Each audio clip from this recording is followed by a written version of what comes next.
update. So there we go, folks. Ready and starters hands, looking for this New Zealand Superbike Road Race Championship, brought to us by Dyno Works, our favourite dyno tuning facility operating out of Ashburton, just 1 hour's drive south of Christchurch where we are at the moment. Oh no, it's not a good How good? Motocross kid from way back. He might as well have had a gate in front of him. Excuse me, 24 years of age. It's not way back, mate. It was still only as recent as last year. He's been doing it, and he's been taking a few opportunities. Unlike brother Damon, who once he went road racing, he said, that's it, I'm a road racer.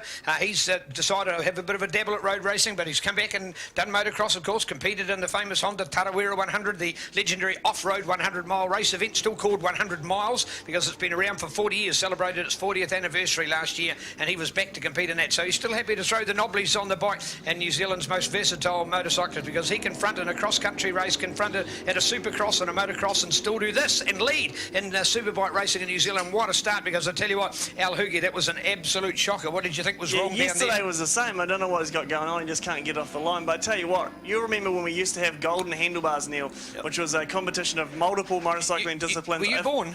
No, I don't think I was, but I've heard about it. Yeah. And I think if we had that today, it will be Mr. Mitch Rees. I don't think if you put all the disciplines of motorcycle racing across into a competition and we had one rider to race across all the disciplines, you'd be a hard man to bet against Mitch And the original winner of that was none other than a man who's been a great mentor to young Mitch Rees and Johnny Hepburn. Timaru from our Timaru scrap metal recoveries team. So Johnny, if you're out and about, nice to see you, and I'm sure we're going to catch up next weekend. You watch for that name, Timaru Metal Recyclers, to be a sponsor, of course, for next weekend, a fantastic champion. And then the second year Golden Handlebars was won by Stephen Merriman, who went on to be a world enduro champion, world junior trials champion, and he could race supercross and motocross and went road racing in Australia as well. So yeah, you did right. Good analogy there to go to with Sam. As we're looking out there on the screen, we'll cross over to Spider, and hopefully we've done some changes. We understand from our messages that Spider's third microphone wasn't quite as clear before, but Spider, we're about to try it. Yeah, we hope we've got it a little bit more, and I do appreciate the updates. We don't know what's happening out in the world in terms of audio, so we do appreciate the updates. Al Hoogie. Sorry to cut you off there, Spider. Al's just gone. Talk about it. Al's just gone past Sloane into turn one and just made a huge amount of ground on Daniel met him into the hairpin there. He just had a big look, so it'll be interesting to see. Alistair, he looks like he's on the move, but it'll be interesting to see if Scott Moyer can make some moves at the front on Mitch Rees, or if Mitch has got too much for him early on. So they've got a new tyre called the SCX Pirelli. They had SC0s and SC1s, and what's the X? They said basically it's like the last one. So right now we'll all be on soft tyres with a 15 lap, but right now it's Mitch Rees in the front, 2 to 3 bike lengths, maybe back to number 8, Scotty Moyer. Then I think it's Hayden Fitzgerald. In fact, I'm going to read off the screen at the moment. Daniel Medham, Sloane Frost, Alistair Hoogenbosom, Jay Lawrence, Connor London, Jeremy Holmes, Rob Whittle, David Sharp, Sam Sharp, and Brendan Coe. We can almost have a trophy for the Aprilia boys. They're all at the tail end of it, all the last 4, but they're all having some good old battles and all good friends as well. So that is as of the last lap. We're on lap 2 of 15 laps, Seth Devereaux. Yeah, the only difference from what you read out there was the switch of positions between Alistair and Sloane, but the power of the BMW has just got Alistair going right through to third, I believe, if he can hold on. He's got it done. How good from 5th to 3rd from my estimations. Al Hoogie's got the hammer down. He might not be able to get off the line, but he seems to have the lap time. Look at that now out in front, folks, because there it is, Scott Moyer taking the lead in the big sprint along the straight with the Suzuki. This man starting to get his mojo back. Felt he was a little bit out of shape yesterday with regards to just experience and being back here at Ruapuna. Hadn't been here since the championship last year. Wasn't able to turn up here in time for Thursday to have a practice run because the weather on Friday was a disaster and cancelled. But luckily came right yesterday with, although a bit of a strong wind, but today an absolutely perfect and beautiful day here as we look out towards the liquid moly oil sign there and the run through the Christchurch Casino carousel there, over there, and what a neat part of the track it is here. But checking this out from Scott Moyer, getting that mojo back, which is oh so important. An amazing story to tell, of course. Won 3 of the 6 races for the Suzuki Series to win it overall, and some fantastic action from this man, and in particularly the second race in Taupo on his home track at round number 1 was when in fact he had damaged his own bike to the extent he had to borrow a bike of Sloane Frost out of the Suzuki race team, a bike he'd never raced before seriously, and he went out and still won the overall on it. So we knew what he was capable of, and remembering this man's got his home track final for the series, so as I've said, he could be 10 or even 15 points behind going to that final. Look out for this man, but hey, he's turned this post into a leading post at this stage, so bring it on. The number 8, the Suzuki pilot, and Scott Moyer out there courtesy of Charlie Vandermeer Builders and Promoter of Taupo as we take on the awesome Mitch Rees, who finished second last time. And look at that from touch out there. Seth still staying right there with Scott at the moment, so Scott can't think he's bolted yet. Yeah, the Honda chassis is really good. In a technical track like Ruapuna, where you got to change direction, that Honda is just in a class of its own. But when it comes to those faster corners or a bit of top speed, the more modern engines or modern packages of like the Suzuki and the BMW seem to have a bit more. But on track at the moment, it goes Scott Moir, Mitch Rees, Alistair Hoogie, Hayden Fitzgerald on the Blue Crew Yamaha, back to Daniel Medham, Sloan Frost, and in a bit of a gap, I'm going to say like 30 or 40 bike lengths to Jay Lawrence. You got something to say there, Spottage? As you say that, Daniel Medham went right round the outside of the hairpin over Sloan Frost, and I'm pretty sure it is Sloan Frost. He went right round the outside. Now, yesterday I mentioned that through Southern Salvage Scope Corner there, that Sloan seemed to have a front end problem. He actually turned out they had a bent wheel. They had it in North Island, but they changed too many components and didn't figure out it was a bent front wheel. So obviously something else playing a part in this race, because he was right up there, podium contention yesterday, and got a third in the race. So that's Sloan Frost. But out into the dipper for the lead bikes here, Scotty Moyer on the Carl Vandermeer Builders GSXR1000, the Honda Ride Insurance rider, Mitch Rees in second place. We go back to third, Alistair Hugenbosom starting to reel in Mitch Rees in terms of lap times, but he's only 0.1 of a second quicker. Now there's 2 seconds between those guys, so he's got to find a bit more form. He's on orphan tyres here, he's running the Bridgestone, and finally they've cracked it. It's a very hard call for someone else to go to another bike and another set of tyres that no one else is using in New Zealand at the Superbike level at the moment. To be able to crack that, mate, that just shows you how excellent the M1 Motorsport team packages with local Canterbury rider Alistair Hugenbosom on board. Yeah, last week I was speaking to Alistair and I said to him, you know, how will you find the Bridgestones? And he said, you know what, we went to Manfield and I went nearly a second quicker on it, on the BMW, on the Bridgestones, than I did on the Honda. So actually, if we cut back to the front, Mitch Rees has just gone around the outside of Scott Moyer for the lead, the fastest person on track last lap. And for a quick glance, well, no, I don't think it was actually. I think the last lap you'll find Mitch Rees was quickest with a 31.052. So yeah, it'll be interesting to see. It looks like whoever's in the front is kind of struggling to cut the hole in the wind, or the other boys are just, they're all such a level playing field that whoever's second or third seems to get a better toe, a bit of a hole in the wind and go a bit quicker. Racing brought to us by Dynoworks, proud to be our sponsors, and Seth, Andy and Brendan down there at Dynoworks, they'd be delighted to be supporting this kind of racing, because it's Dynoworks that can make the difference between getting your bike to be second and be making it first, isn't it? Absolutely. I don't know any of the top level riders from the South Island that aren't going there for the dyno work. Yeah, I mean, you think of anyone from Christchurch, Dennis Charlotte, for example, all of his championships, I would say, had come out of that workshop as far as dyno goes.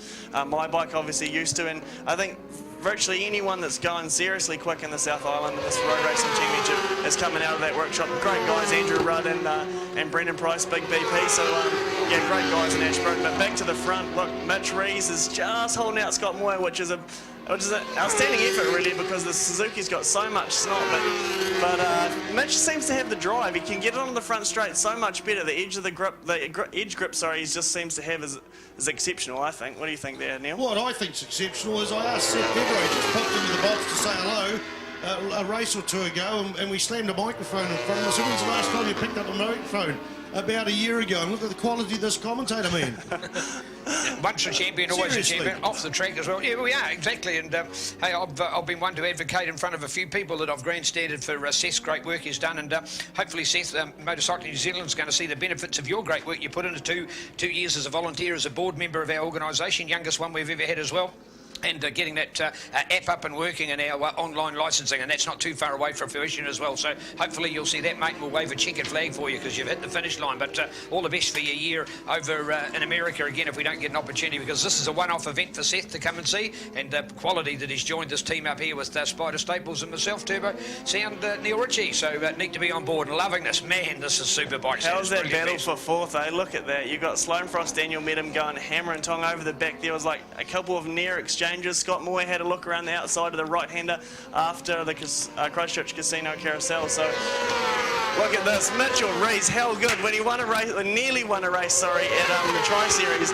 I was a little surprised to be a good friend of mine, Mitchell, and a very talented rider, but I just didn't expect him to come to grips with the Superbike so quickly. Last year he had some okay results, but I don't know what he's done in the off-season, but he needs to keep doing more of it, because he'll be New Zealand Superbike champion before he knows it if he keeps doing that. Well, while these boys are battling it out in front, I've looked the gap between second and third. We can see the gap out in the front between Mitch Rees and Scotty Moyer, and the gap back to Alistair Hugenbosom after that poor start was 1.6 seconds. It's now dropped by 0.5 5 of a second, so half a second he's made up in 1 lap. So and already it shows through the Fulton Hogan corner now. He's closing right up on the tail. The man who won the race yesterday on the BMW M1 Motorsport Valvoline sponsored bike. This bike is, this team has had wins before. They had 3 wins in the hands of Lyndon McGee, a double win at the Manfield round, and then I think a Hampton Downs win, but also Sloane Frost rode for this team some years ago. And finally, they're back on the top of level with Alistair Hugenbosom, and as I say, he's closing right in there by the corner. Dan Medham runs wide at the Scope corner. Dan Medham runs right wide there, and I think he went along the ripple strip and lost a entire place there, but he's right back on the table of TSS Red Baron Fujitsu sponsored Suzuki rider Sloane Frost from Wellington. I tell you what, once you get inside that 1 second barrier, you know, like on a race bike, roughly 1 second to like 3/4 of a second. Once you're inside that window behind someone, you just seem to catch them so quick. You get the toe up the straight, you get the benefit of that, the hole already punched in the air, and you've got something to fix your gaze on. For whatever reason, you just manage to carry a wee bit more corner speed, a wee bit more entry speed that kind of entices you to get on the gas a wee bit more. And if you look across, Al Hoogie has made short work of that 1 second gap. He's right on the back of these boys. Yeah, 0.3, and that was when they crossed the stripe, so I'd say it's a lot less than that now, maybe 0.1. What do you reckon there, Spider? Yeah, certainly. I've been following it over the last 3 laps. He's progressed so often a Superbike or any race spreads out towards the end, but this way it's concentrated. So we got the top 3 going into the Fulton Hogan quarter. Number 6, Mitchell Rees. Scotty Moyer on number 8 and 43, the number he's been carrying for just about all of his racing life. Alistair Hugenbosom. We go back to number 2, Sloane Frost, and 34, Dan Medham. Dan had some excellent races for his first season of Superbike last year. Cracked the race win, which is very rare in the New Zealand Superbike Championship. We had Jaden Hassan did it in his first season, but very, very rare. So he's right on the tail of Sloane Frost as they come into the Scope corner, Southern Salvage corner on the infield there. Where do you think Scotty... Oh, Scotty's down. Scotty has just tucked the front. Wow. He was pushing quite hard to find Mitch, and I was just about to say, I wonder if Scotty Moyer... He's okay, he's up and about. He's happy as, but or maybe not happy as, but he's up and about. I was just about to say, I wonder if he knows that Alistair's kind of catching up on him. Maybe he's seen on a pit board, maybe he hasn't, but now it doesn't matter, unfortunately. Sorry, Scotty, mate. Hard luck. The important thing is he upright, and I was just going to say, where's he going to make the pass? And there's a bit of wood between the 2 windows, and we missed the part of that, but at the end of the day, Seth picked it up, and it's great to see him coming back. Yellow flag out there for that bike there at the Fulton Hogan. Okay, the other guys are working that out. So, all right, let's go what's on the track there as of the last lap. As of the revolving now, in fact, Mitchell Rees, Alistair Hugenbosom, Sloane Frost, Daniel Medham, Hayden Fitzgerald goes through there on the 52 machine. In 5th spot, we've got Jay Lawrence here on the 37. We're looking out now for Connor London, the Kawasaki WIL sponsored rider on the number 99 machine, getting very, very quick. And in fact, that's Jeremy Holmes comes through. So we've still got, we've got some Aprilias there. So we've got the Aprilias of, wait for the, we're looking at this screen up here, the Aprilias of David Sharp, Sam Sharp, Rob Whittle, and Scotty Moyer. So Connor London was posted in the 7th spot. Brendan Coates, the other one to add in there. If you look at those, Brendan Coates, the other number 35. He's a neat little jockey and all-round nice guy as well. I was telling this morning that he's been having a lot of handling problems with the bike. I said, mate, you're only 80 kgs on a wet day. How do you come? You got a problem? He said, it's that. He said, I can't make the bike sit down. It's just backing up every time the front wheels come in the air. So it's a massive, beautiful, big Aprilia, and they're a neat little group to watch at the back of the field.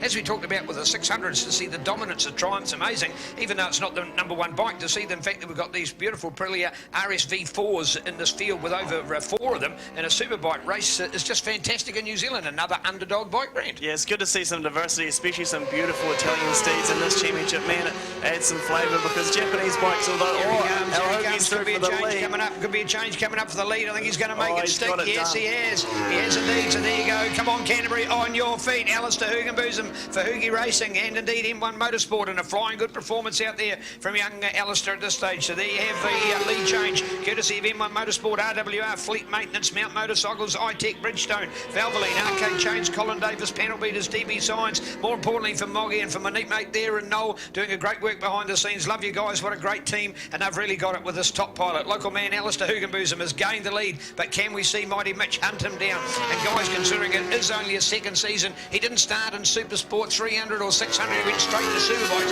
Had a fantastic debut year. But what about this for his second year? Just loves this brand new SP1, a Honda 1000, and really has slotted straight into it. And to be there in this kind of company at the sharp end of the field, I think his dad's lucky he's got his broken wrist at the moment. Absolutely. Well, Do you no think time for sunbathing for Scotty Moore. He had that crash several laps ago on the scope corner there on the infield there.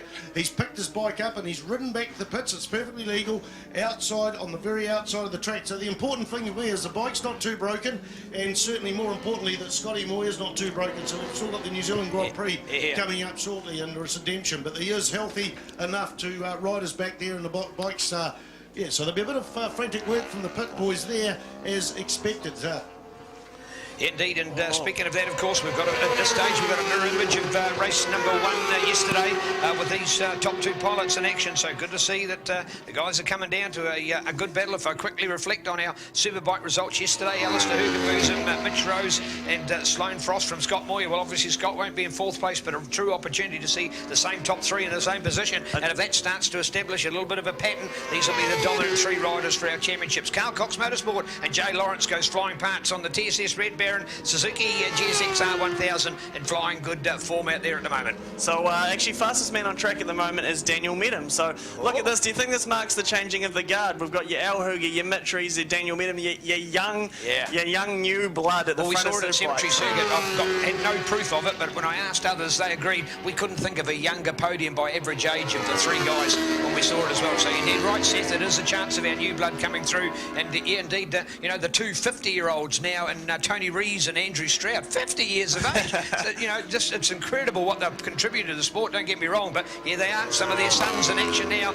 and this new brigade starting to come through. 20-year-olds unheard of in New Zealand Superbikes. It wasn't very long ago that, you know, Sloane Frost was the young blood, and now look, you know, like this old horse almost, but he's, I don't think he'd like me saying that he sure as heck won't have given up. He's got plenty of pace, and I'm sure they've got things to work on. He'll be out there fighting for the win this afternoon, but at the moment, despite the fact of, that Sloane's actually going faster than Alistair and Mitch, it's actually the young bucks, if you will, first, second and third. So it'll be exciting if this is the way it finishes for the young riders in our championship. Well, we saw it earlier in the race where the lead 2 bikes got away, and then slowly Alistair Hugenboom reeled them in, and unfortunately Scotty Moyer disappeared from the mix. But I think the same's happening now with 3rd and 4th, Dan Medham and Sloane Frost. They're actually closing in the gap there.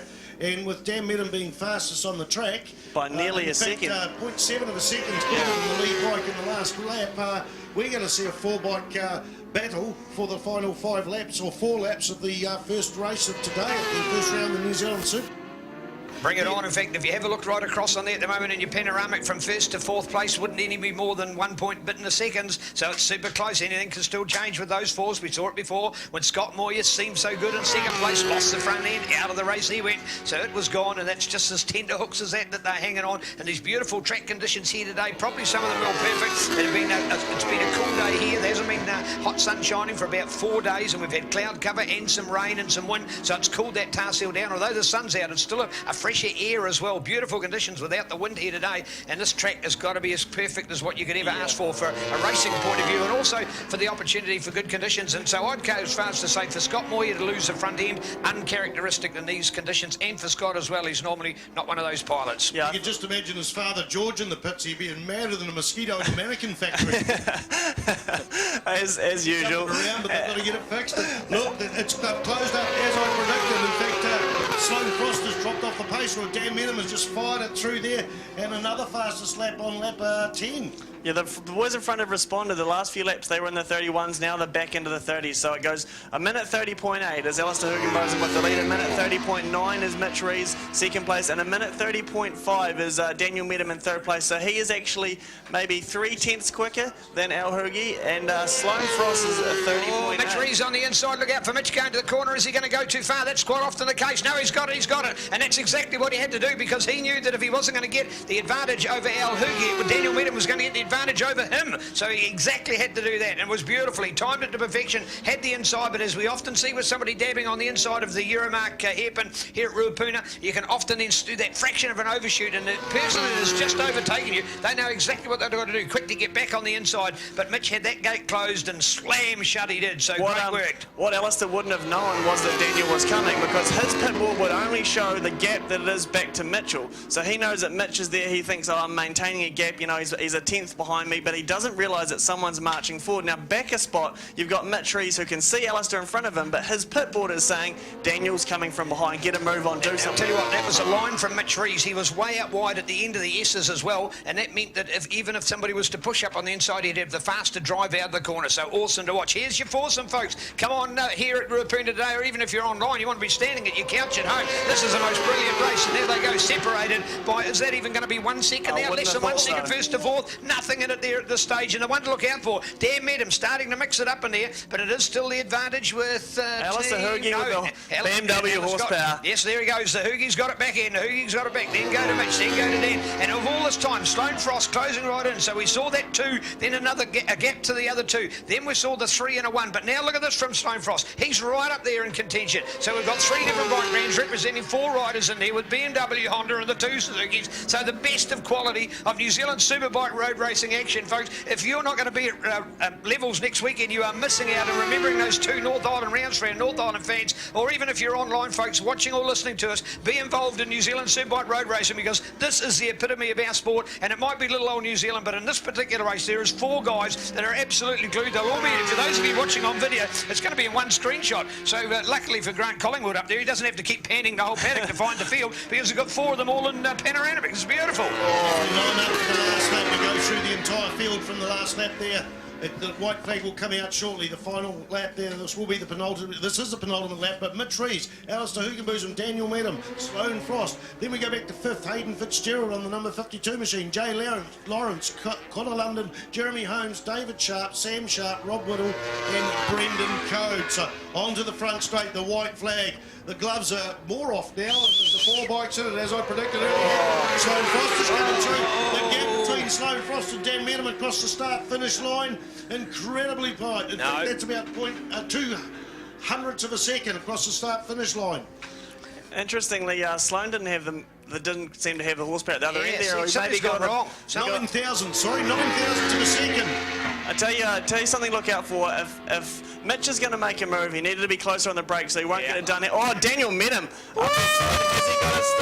Has he got it stopped? Too far.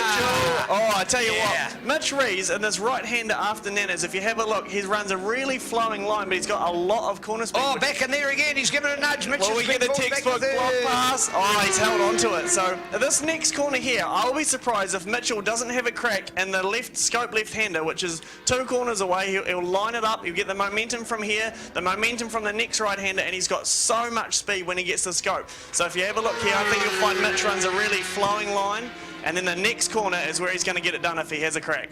Here we go, and he's got the momentum, but he just wasn't close enough, unfortunately. So it looks like if it stays in the order it is, it's going to be Alistair, Daniel, and then Mitch Rees. Whoa. Come on, Canterbury, on your feet, because it's the local man that's looking good to do it at this stage. So here's the bike battle on as we then take on, of course, the 2 North Island visitors. There's 3 North Islanders there as we look to it. Somebody's gone. I think that's how Hoogenboosum down. Oh, this is a race lead, so here we go. Let's take all the run all the way. Who's it going to be? Is the Honda on the inside? Oh, look at that. How's he done that? Daniel Medham from nowhere, from absolutely nowhere. How's that? And Al Hoogie loses it on the last corner. That is literally the last corner. Oh, and he's still down. He's still down, so we've got the binoculars to look out for that. That is drama with a capital D, folks. We have lost our race leader on the final corner of the final lap. Getting up, but he's he looks like he's stuck in the deep one. So there you go. Wow, what a climatic finish, and there all the pressure going on in the world. Because where were we at the point? At the hairpin, Daniel Medham overshot. And here we go. We're having a close look here. On the C-test replay, we've got some slow motion.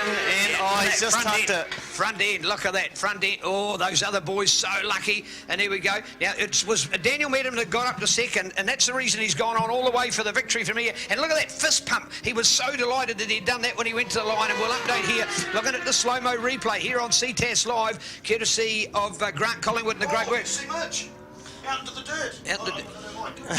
And Spider's yelling in the background here. He's put his mic down to pick up the binoculars. Yeah, look at the difference. We can see it in the end, Spider. You're dead right. The slow-mo replay gives it to us. Spider, call it like you saw it. How outstanding is that for Grant Collingwood? One-man band identifies a incident in the race and goes back to slow-mo. But what it also picked up on that slow-mo as well was Mitch Rees going right out into the dirt, having a tail slide there. throwing the front wheel in the air to get it right and come back and take a second place. So outstanding save. He's spent over half of his racing career in the dirt. I think it's home, so I don't think he'd be too concerned. But the race results go: Daniel Medham with the win, Mitch Rees second, Sloane Frost third, Hayden Fitzgerald on that Blue Crew Yamaha in fourth. Alistair Hugenbotham is going to keep falling down the results here. We've got Jay Lawrence in fifth, Connor London sixth, which is a great result for Connor. I think it's probably his first time in the South Island on that ZX10. Jeremy Holmes seventh, and then the trio. The David Sharp, Rob Whittle, Brendan Code show, scraping out on the Aprilias, and then Sam Sharp and Scott Moore unfortunately retired in lap 2. So look forward to catching you for the second Superbike race today later on this afternoon. Thank you.